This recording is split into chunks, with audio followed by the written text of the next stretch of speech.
Are you expecting more? Welcome to the Reinvent Health podcast, the show that explores what it really takes to live a healthier, more vibrant, and more meaningful life. Today's episode is a must listen if you've ever worried about your cholesterol levels or been told that they're too high without fully understanding what that actually means for your health. I'm joined by a renowned cardiologist, integrative medicine specialist, and thought leader, Dr. Riaz Motara, and we're diving deep into one of the most misunderstood markers in modern medicine, cholesterol.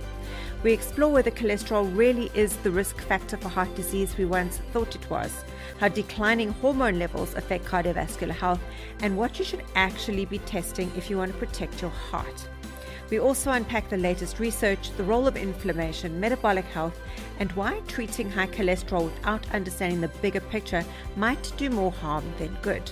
This is a wide-ranging, myth-busting conversation, so whether you're negotiating midlife changes, supporting someone with heart concerns, or simply curious about taking charge of your health, there's something in this episode for everyone.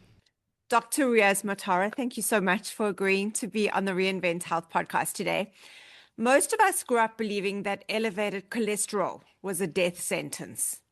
Is this still the case? What if we learned about cholesterol over the past few years, and is it really the death sentence that most people believe it is? So, hi, Nikki. Thank you very much. Nice to see you again, and thank you very much for having me on your show. So, look, a lot has changed around cholesterol in the last 50 years. Initially, people used to think that cholesterol caused heart attacks. But that's not entirely true, because if you look at who's got the highest cholesterol levels in the world, it's not the Indians or the Jews or the Afrikaners. It's actually the Eskimos on a traditional Eskimo diet. Okay, yet they had the lowest heart attack rate in the world. Also, 50% of people who have a heart attack have perfectly normal cholesterol levels. So there had to be some other factors that are contributing towards risk for developing a heart attack. Right. So I've got a lot of clients who come along to me, and many of them are perimenopause or postmenopause, and men as well, who are at an age where their natural testosterone levels start to decline. And these are people who've had normal cholesterol, normal HDL, LDL levels their whole life, and suddenly something changes. And they come and see me all grey-faced, and their doctor wants to put them on a statin. What is the connection between changing hormones and elevated or changing cholesterol levels? And is this an issue? It absolutely is, but I think we need to take a step back, Nikki, to say, well, if cholesterol is not the issue, before we discuss hormones or get into it, then what is the issue? Yeah. Why do people get heart attacks in the first place? What is the link and what's the association? So the way to think about this, it's not about cholesterol, but rather something called chronic low-grade inflammation. Okay? So there are many causes of this chronic low-grade inflammation. So firstly, an unhealthy gut microbiome. So unhealthy bacteria in our gut, gum disease, highly refined sugar and starch diets, smoking, stress, chronic stress. All these factors increase what we call inflammation. Now, to understand inflammation, you get two types of inflammation. You get an acute form and what we call a chronic form. Acute inflammation is like when a bee stings you. That's a good form of inflammation because it saves your life. But then we have this other type of inflammation that's long-term, chronic, background, low-grade, that sits in our body, in our arteries. And the body will always seek a state of balance. It always tries to heal the inflammation. So it's actually the healing response happening too long that actually causes the problem. Right. So this inflammation inflames our artery. The same inflammation is taking the cholesterol from a big fluffy molecule and inflaming it or oxidizing it into a small, dense, sticky form of cholesterol. So the body simplistically thinks, well, if my arteries are inflamed, they're going to rupture. So it attempts the healing process simplistically again by taking the sticky form of cholesterol or inflamed form of cholesterol and putting it at sites of inflammation to heal the artery. Then it realizes, excuse me, if the inflammation is ongoing and you keep depositing this inflamed cholesterol, that it's now caused the problem because now there's a narrowing in my artery. So it then takes calcium from our blood and our bones and puts it into the plaque and calcifies the plaque. It's a healing response trying to deal with another healing response happening too long that actually causes the problem. Right? So that's the main reasons why we develop this problem in our arteries. So chronic low-grade inflammation. Then there are other factors that contribute towards risk. So firstly, what we call high homocysteine levels. And homocysteine, to think about it, it's a waste product in the body that we don't need for any particular function. But the higher the homocysteine, the higher the inflammation, and the higher the risk of heart attack, strokes, and cancer in our lifetime. And usually the homocysteine is high either because of a genetic abnormality that we have in our genes, or our vitamin B12 or folic acid and vitamin B6 levels are low. So something as simple as a nutritional deficiency will increase our risk. Once we start moving on to the hormonal side of things, okay, let's start on the top. So firstly, with your thyroid gland in your neck, if your thyroid is underactive, and this is almost everybody today, okay? Lots of people with hypothyroidism or an underactive thyroid will have higher cholesterol, higher inflammation levels, and that's an independent risk factor for developing plaque in our arteries. If we then move down further the body and we get to the pancreas, okay, as we know, the pancreas makes a hormone called insulin, right, that controls our sugar levels. But many people today are overweight and what we call insulin resistant. Now, insulin, as you know, is an anabolic or a building up hormone. It's a fat storage hormone. But it also, excuse me, drives the inflammation. So that's another reason for creating this inflamed form of cholesterol in our body. If we then move down further, we have two adrenal glands that sit on top of our kidneys. And those adrenal glands make two very important hormones called DHEA and cortisol, which is our cortisone in our body. Now, because of chronic stress, the chronic stress pushes up our adrenaline levels for too high for too long. At the same time, the body is trying to make more and more anti-stress hormones and can't keep pace.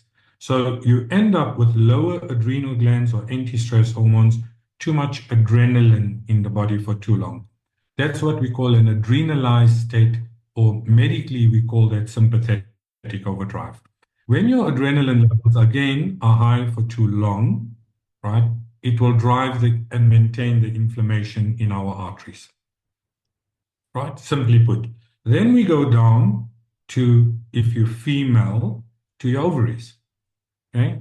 And there are various times in a woman's life that the risk increases. So in younger women with things like polycystic ovary syndrome from high insulin levels, we know that women with polycystic ovary syndrome will have a 30% higher risk of developing a heart attack in their lifetime.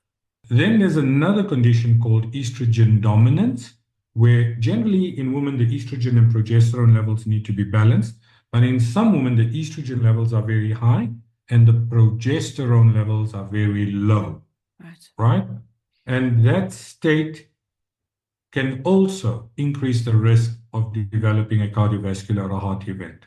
Okay. And then the third time in a woman's life is just before the menopause or during the menopause, where the low estrogen, low progesterone then increases the risk of a heart attack.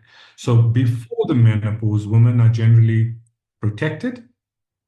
After the menopause, a woman has exactly the same risk as a male of developing heart disease and a heart attack. Okay? Right. Remember that estrogen is not just important for giving you a period and for pregnancy and your bones. Every single organ system in the body needs estrogen. So it's a function of what you were like before the menopause that will determine what type of menopause you're going to have. Yeah. And the women who were used to higher estrogen levels before the menopause have a greater withdrawal effect, and that's what seems to then maybe put them also at a higher risk. Obviously, it's that plus other factors that we've discussed. Yeah. In males, if we move down further, it's the testes. Yeah. And we know today that low testosterone is an independent risk factor for developing a heart attack. Yeah. Okay. So men also have a menopause. It's called the andropause. And generally, it will happen 10 years earlier for men than for women, between 35 and 45. So when you're 18 years old, your testosterone levels are very high, your estrogen levels are very low, you're muscular, you're aggressive, you're assertive, you're ambitious, and high sexual function. Between 35 and 45, and it can be earlier or later for some guys, the testosterone drops and the female hormone estrogen rises. So the ratio changes. Okay? Yeah. That's when guys will either have an affair, get divorced, start gaining some weight, have breast tissue, start losing their hair, lower sexual function, invest in multiple new businesses that will fail because we don't know what the changes mean in our body emotionally. After the age of 55, okay, it changes again where the testosterone drops even more and the estrogen rises even more.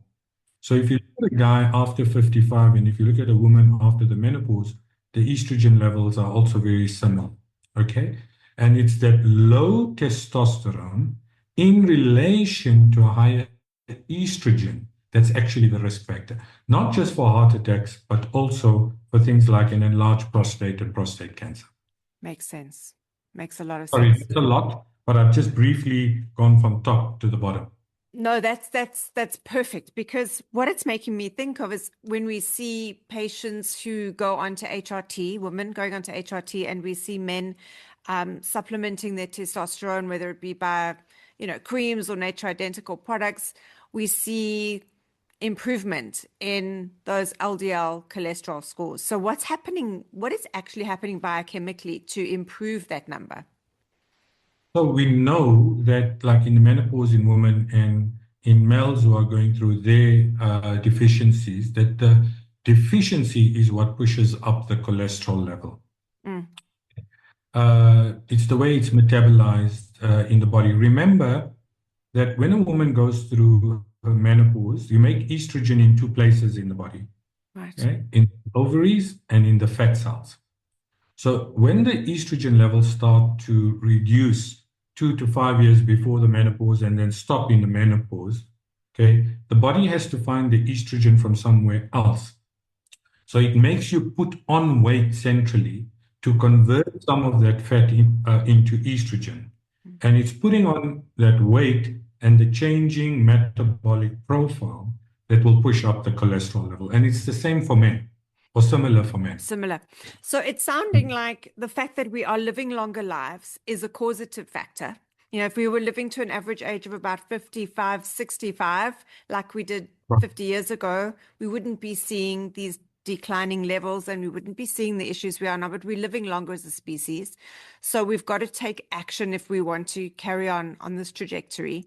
And like you mentioned earlier, the stress levels that most of us are living with seems to be causative. So, it looks like it's all a lifestyle issue. It's the fact that we're living longer. It's the fact that we are stressed, that we're not taking steps, that we are not getting enough sleep, that we're not looking after our nutrition. Just the declining B vitamins says to me that we are burning the candle at both ends. So we are really causing our own problem here, by the sounds of it. Yeah, absolutely. I think it's not necessarily that we're trying to cause the problem. I think people don't have an option, right? In the sense that if you look at food and what changed after World War II, why do we have all these issues in the world today? And there are many reasons. But if you look at it from a nutritional point of view, our bodies are starving in the face of plenty. Yeah. So although people are eating healthier and are more aware of food, unfortunately, the food does not contain, the fruit and the vegetables, they do not contain the nutritional value that it did 20 or 30 years ago. So you need to eat 17 apples today to get the same nutritional value compared to an apple from 20 to 30 years ago. Wow. Okay. So remember that a lot of our fruit and vegetables have been picked too soon when they're Yeah. green, into cold storage, irradiated, so you kill the bug layer on them. So it looks nice and it looks nutritious, but it doesn't taste like anything. Yeah, that's true. So we consume all these empty calories, and our body is starving of the micronutrients that it needs. And again, the body, okay, so let's take a step back. Yeah. The average human is made up of roughly 60 plus trillion cells. Only 10% of that 60 trillion cells are actually human cells, what you see, touch, and feel.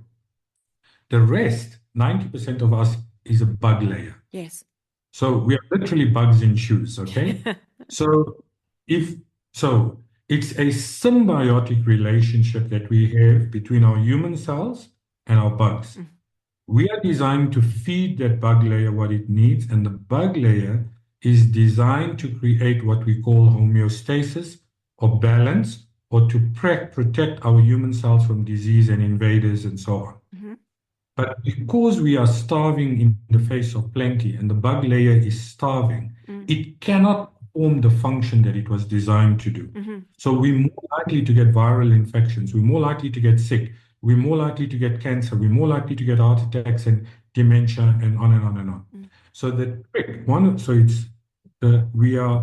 it's not what we are eating, it's actually what we are not eating today that we need from a nutritional perspective that actually makes us unhealthy. So even though people are trying, I'm not saying people don't try, people are trying. Yeah. It's just where you shop for your food. Yes. Okay. The second component when it comes to food is the quality of animal protein that we are consuming. So the vast majority of animal protein is all grain-fed. Yes. Right? Filled with hormones and antibiotics.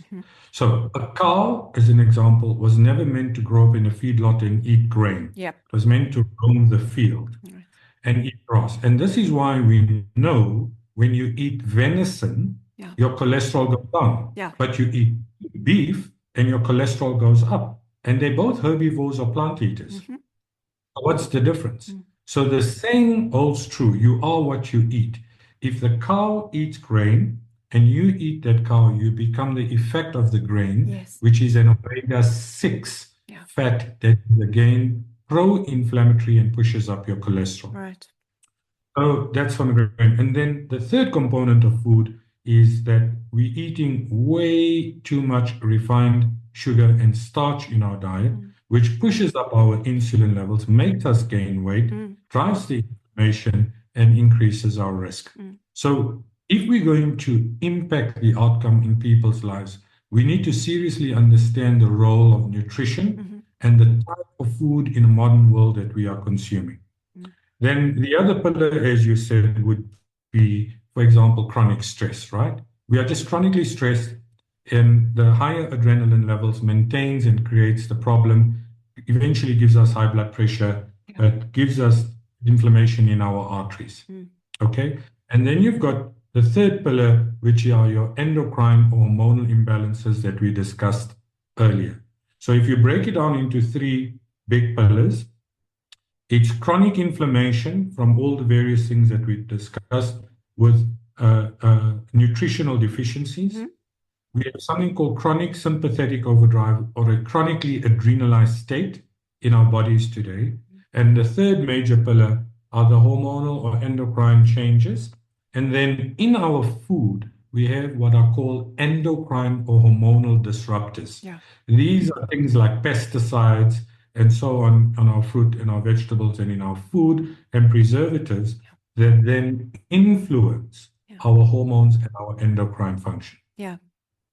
So it's a sad story, it's a sorry story, but I think there are, if you're just aware of it, there are ways to overcome all of this. Yes, it is a sad story because it's almost like, where do we shop? I mean, this is what I teach. It's like, we can't be perfect. We can't all grow our own food, although we can grow a certain amount of our own food, but we can also choose where to shop and how much processed food to consume. I mean, as a consumer, if you demand better, you find better. It isn't impossible, but we can't expect people to be Puritan. So because in this day and age, it's almost impossible unless you live on a farm in the Karoo somewhere. So the way I would approach it, Nikki, is, and tell a lot of my patients to do this, is firstly try and eat what's in season. Okay? Yeah. That's number one. If it smells good, if it smells like a peach and it tastes like a peach, then it's good for you, right? Yeah. Go to your local fruit and vegetable. Look what has still got sand on the roots and has been picked recently and looks nutritious, and buy those veggies, right? But if you're going to be buying things with plastic covered on it and it's been in cold storage forever and so on, you're going to be eating these vegetables and these fruits, but they don't have the nutritional value. Eat less red meat, but eat a better quality. So things like Karoo lamb, venison occasionally, wild fish. So anything that's farmed or mass produced in a major way, okay, is going to have issues for our physiology and our biochemistry today. I'd like to talk to you more about the importance of omega-3s because in my opinion, it's one of the most important things that people say to me, what are your top 3 supplements? If you've only got X amount of money to spend every month, the first thing I say is get the best quality omega-3 you can find. Next one would be magnesium, a good quality magnesium, depending on what you're needing. And the third one would be vitamin D if you're deficient. Everything else is window dressing after that. So let's talk the importance of omega-3 from an anti-inflammatory point of view and a heart health point of view. Very good question. So remember, omega-3 is anti-inflammatory and omega-6 is pro-inflammatory.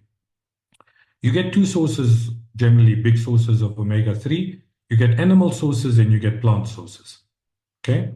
The plant sources of omega-3 would be things like walnuts. That's why a walnut looks like your brain. Chia seeds, some omega-3 from flax seeds, and so on. But the body is only able to use 5% of plant-based omega-3 every day. We actually meant to get the animal sources of omega-3.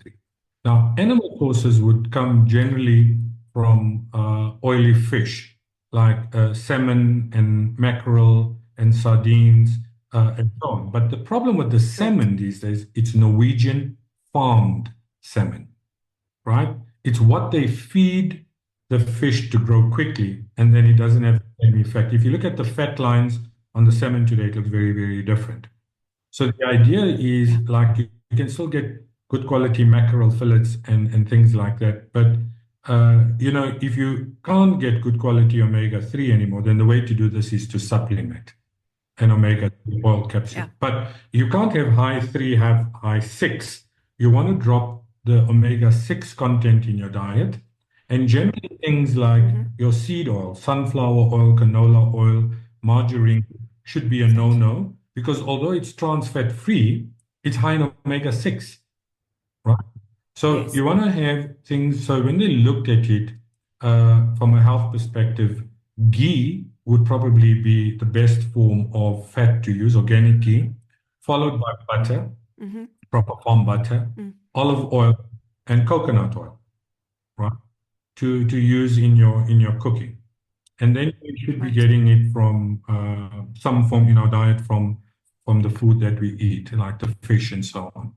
So the trick in all of this is to cut down on the omega-6 oils and stick to the omega-3 oils and fats, okay, and you don't have a problem. Now, the question always that comes up is, well, how much should I have? Yeah. Right? Now, when they looked at it, the Eskimos on a traditional Eskimo diet, not an American diet, a traditional Eskimo diet, get up to 10,000 milligrams a day of omega-3. Yeah. So you overdose really on omega-3. The average American gets 127 milligrams of omega-3 a day, which is very, very low, right? Now, there's many different recommendations, but generally they're saying for optimal health, you need roughly 2,400 milligrams a day of omega-3. If you have a heart-related condition, you may need up to 4,000 milligrams. And if you have a neurological condition like a stroke or epilepsy, you need 7,000 to 9,000 milligrams of omega-3 per day, which is high. Okay, but I can tell you in over 30 years that I've been testing patients and managing them this way, I have probably 8 or 10 patients whose results blood tests always look amazing. Yeah. And they're all on omega-3 every single day. Yeah. Okay, a dose of omega-3. And for some reason, remember, all our hormones are made out of omega-3. Our brain, a large portion of our brain is omega-3. 27% of the covering of every cell in our body is omega-3. All the coverings of our nerve is omega-3. So you don't get enough, and the body suffers and struggles with those low omega-3 levels. Also, remember that if you look at this membrane, the cell membrane, the covering of our cells, it's made up of cholesterol and a protein. When we eat the wrong types of fats, the omega-6 fats, the hydrogenated fats, our cell membranes become stiffer. They're not nice fluid level where things can enter and leave the cell. And hence the reason for, and then we know things like attention deficit disorder in children, poor learning, depression. Okay, when your omega-3 levels are low, you have a 50% higher risk of depression. Okay, your omega-3 supplement, good omega-3 levels, 80% reduction in the risk of sudden death from an arrhythmia. And the list goes on and on of the value of it, right? So I just think, you need to always just trust the quality of the omega-3 that you're taking. Make sure it's not coming from farmed fish. So another good source would be krill oil rather than salmon oil. So krill are those little crustaceans that you can't see in the ocean that the whales eat. It's the most plentiful food source on the planet. It doesn't contain heavy metals and contains a compound called astaxanthin, which is a great antioxidant. Got vitamin A and vitamin D in it, which is good for our eyes. And so another good form of omega-3 would be krill oil. Wow. Okay. Now, if a patient came to you and was concerned about high cholesterol levels, high LDL, they're slightly older, what would your approach be? And I am angling towards what are your thoughts when it comes to statins? Because there's still many doctors out there that don't even ask questions. They just give you a prescription. Right. So let's really dig into the efficacy, the necessity, and who's a good candidate, who's not a good candidate. What are your thoughts around these things? Right. So before we decide how to treat it, Nikki, the way to look at cholesterol level, you would never ever in a modern world just do a cholesterol profile without testing your inflammation levels. You have to look at them together. Okay. So a simple test called a highly sensitive CRP with your cholesterol profile would give every doctor invaluable information. And you want to aim to have that inflammation marker below 1. So you could have a cholesterol of 3, but if the inflammation level is above 3, you're still at risk. Or you could have a cholesterol of 7 and your highly sensitive CRP is below 1 and you're not at risk. Okay? So there's 3 tests every patient should be doing today. A highly sensitive CRP, you do a lipogram or cholesterol profile, and there's a new test that's available for us now called a small dense LDL. That's the test to see if you've got the sticky form.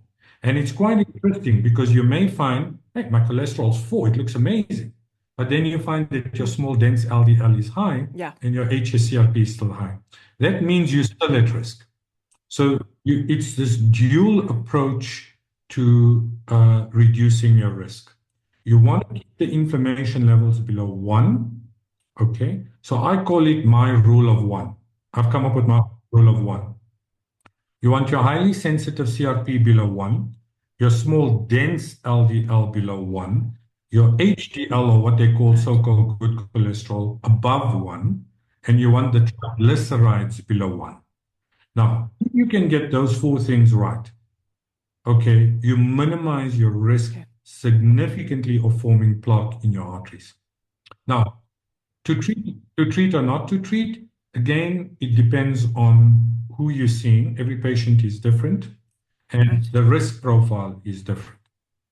Okay, so I find that you get a lot of young women, let's say 22, the cholesterol is 5.4, and suddenly they've been put on a high dose of a statin, which destroys their lives. So I'm not saying people don't need statins altogether. There are certain times when some people may need a statin or other forms of cholesterol lowering, but you can't look at your cholesterol in isolation anymore. You have to look at it in relation to the inflammation levels in your body. Okay? So that's the way to sort of approach it. Crucial would be lifestyle and looking at your diet. And as we discussed, have high omega-3, low omega-6, eat grass-fed animal protein, eat less animal protein, but eat a better quality. Use the right oils in your cooking, and you'll find actually that a lot of your cholesterol comes down and that inflammation comes down. If after 3 months you're still not succeeding, then it becomes a more in-depth discussion of what else we can do to get the cholesterol down and the inflammation down. Yeah, that makes a whole lot of sense. Earlier on, you mentioned the causes of inflammation and you mentioned gum disease. Yes. Now, we know this is one of the biggest causative factors of a heart attack. How does that happen? Yeah, so it's actually quite fascinating. At some stage, the periodontists thought they discovered the cause of heart attacks. Right. And then at some stage, in somebody who had died and they did a post-mortem, they found evidence of chlamydia, which is a sexually transmitted disease in the plaque. Right. But it wasn't the chlamydia itself or it's what that does to the body. Right.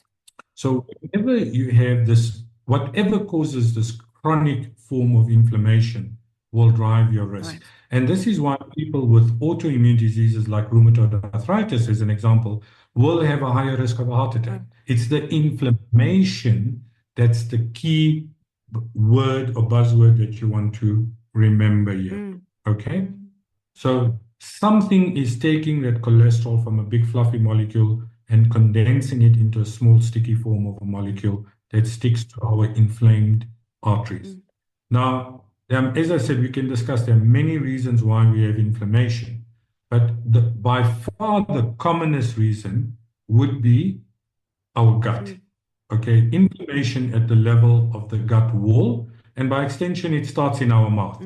So if we have gum disease and unhealthy gums and periodontitis and infections, abscesses and gingivitis and all of that, okay, that goes on for a long period of time and maintains this background or low-grade inflammation in our body. The side effect of having that inflammation is that it's going to inflame our arteries and at the same time inflame or oxidize the cholesterol into a sticky form. That makes a lot of sense. Now, what about apolipo-B? This is something that we're hearing about all over the place. It's not something that was tested in the last couple of years, but it's becoming more prolific now. What does that tell us? Yeah, so that's like a subprotein or subfraction of LDL, right? Now, it gives you the same information, Nikki. So whether you measure the lipoprotein little a or ApoB, it's telling you that it's ultimately the inflammation that drives those elevated levels. So you don't need to test all of them. So if you do your cholesterol profile, you did a small dense LDL and a highly sensitive CRP, you're actually getting the same information. Whatever you're going to do to treat that with your anti-inflammatory diet and omega-3s and so on is also going to impact your lipoprotein and ApoB levels. So it really all comes back to the person in the driver's seat. It's not about what we're prescribing. It's how well are you looking after your life? Are you taking measures? Are you looking after your stress? Are you making better choices? Are you eating unprocessed food? So it really is, again, no matter which way we want to swing this, it's what are the choices we're making for ourselves. And it's not about being perfect, it's being mindful. You are what you eat, okay, at the end of the day. So that's ultimately what it boils down to. Now, you have to ask the question, why in the last 50 years we've had great cholesterol-lowering medication, but we have not truly impacted the outcome? More and more people are still having heart attacks and strokes and cancers and things, but why? You know? And I think we've missed the boat entirely, is that it's got zero to do with your cholesterol. It's got everything to do with inflammation. Okay, so it's the combined effect of inflammation and the effect of inflammation on our cholesterol profile and the lining of our arteries that's actually truly impacting the risk, okay, and what we're seeing today. You know, I can't leave this conversation without asking you a question about alcohol. And again, it's something that is becoming far more apparent how inflammatory alcohol is, where we were told 20 years, have a glass of red wine because there's some resveratrol in it, which is an antioxidant. And we know that's nonsense. Yeah. I mean, you'd have to drink so much wine to get the effect of the resveratrol. What are your thoughts on moderate, not even excessive alcohol consumption, but even moderate alcohol consumption when it comes to inflammation, not even heart health? Again, it's a stepwise thing, right? You start off drinking and you have a glass of wine or you have whiskey every night and you're fine. And then that you start increasing the amount and increasing the amount, or you don't drink Monday to Friday and you binge on a Saturday. Now, that excessive amount of alcohol, the body has to metabolize. Okay. Also in women than in men, because the enzyme to break alcohol down, called alcohol dehydrogenase, is lower in women than in men. So that's why women need less to have the same effect of the alcohol on their bodies. Okay. So when you consume excessive amounts of alcohol, you're again consuming excessive amounts of calories, especially all the sweet drinks and things that people drink today and so on. And that sugar content and that free fatty acid content is what's going to drive the insulin resistance and make you gain weight. The excessive amounts of insulin drives the inflammation, drives the weight gain, drives the change in your cholesterol profile, drops your good cholesterol, okay? Damages your liver, okay? So, I mean, all the effects of alcohol. So, you know, I just feel that with alcohol, like everything else in life, okay, the minute you're going to overdo it and have too much of it, or the load of it is too much in your meals or your diet, you're going to have a problem. Okay? Our body was never ever designed to have breakfast, lunch, and supper and 2 snacks a day. That's a lie. That's from the 60s with the food industry trying to sell you more cereals and food and everything else. We actually don't need that many calories. So when we consume these excessive amount of calories in the form of highly refined sugar and starch, and too much alcohol and nutritionally deficient fruit and vegetables, the microbiome suffers, the bug layer suffers. And that the body does not have the capacity to create homeostasis or balance anymore. So the reaction to the deficiencies is to drive the inflammation and make us ill. And a different way of thinking about our healthcare today, it's actually the body's attempt at healing you that's happening for too long that actually causes the disease or the illness. It's the healing response gone long over a long period of time. Yes, yes. Yeah, these diseases don't just happen overnight. They brew for years before they become really serious. Correct. Now, to give you some interesting numbers, 60% of the American population will have inflammation levels. So generally you want it below 1. Between 1 and 2, you're at a moderate risk. Above 3, you're at a higher risk. 60% of the American population have an inflammation marker above 3. Okay. Now, it's probably similar here in South Africa. Now, if you think 60% of people walking around have this chronic low-grade inflammation going on, now we can understand where the risk comes from. It's our environment. Yeah. It's not a mystery. Dr. Motara, thank you so much for your time this evening. Thank you very much. I hope you found this conversation with Dr. Riaz Motara as enlightening and as empowering as I did. It's clear that when it comes to heart health, there's really a one-size-fits-all answer. Cholesterol is part of the story, yes, but understanding the context around your results, your hormones, your lifestyle, and your unique biochemistry is absolutely essential. If there's one thing you can take away from today's episode, let it be this. Don't just chase numbers, pursue understanding. As always, thank you so much for listening, and if you enjoyed today's conversation, please consider subscribing, leaving a review, and sharing this episode with someone you care about. And if you'd like more content like this, or to connect with me, head over to my website, reinventhealth.co.za, or you can find me all over social media. Until next time, stay curious, stay empowered, and take small steps every day towards the healthiest version of you.